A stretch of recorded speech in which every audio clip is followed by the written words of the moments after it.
నా పేరు మమత అండి. నేను విజయవాడ సెంట్రల్ నియోజకవర్గం నుంచి ఈరోజు ఎమ్మెల్సీ అభ్యర్థిగా నామినేషన్ దాఖలు చేయడం జరిగిందండి.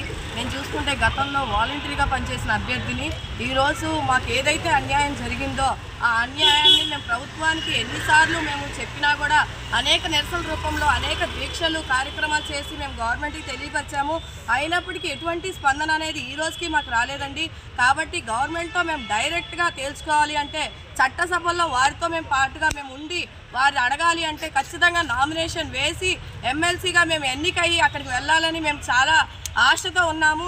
ఈరోజు చూసుకుంటే ఇక్కడ గుంటూరులో మేము నామినేషన్ దాఖలు చేయడం జరిగిందండి. మాకు ఏదైతే జీవో అన్న పేరుతో ఈరోజు వాలంటీర్లు ఆపేశారో ఇలాంటి జీవో ఏ యువతరం కూడా నిరుద్యోగిగా కాకుండా వాళ్ళు కూడా మాతో సమానంగా రేపు పనిచేసేటట్లుగా మేము వారి కోసం కూడా ఫైట్ చేస్తామని ప్రతి ఒక్క యువతరానికి మేము తెలియజేసుకున్నాము.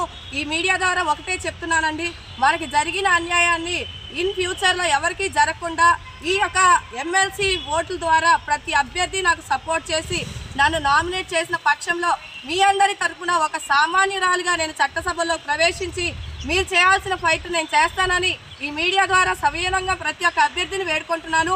Please support Mamata.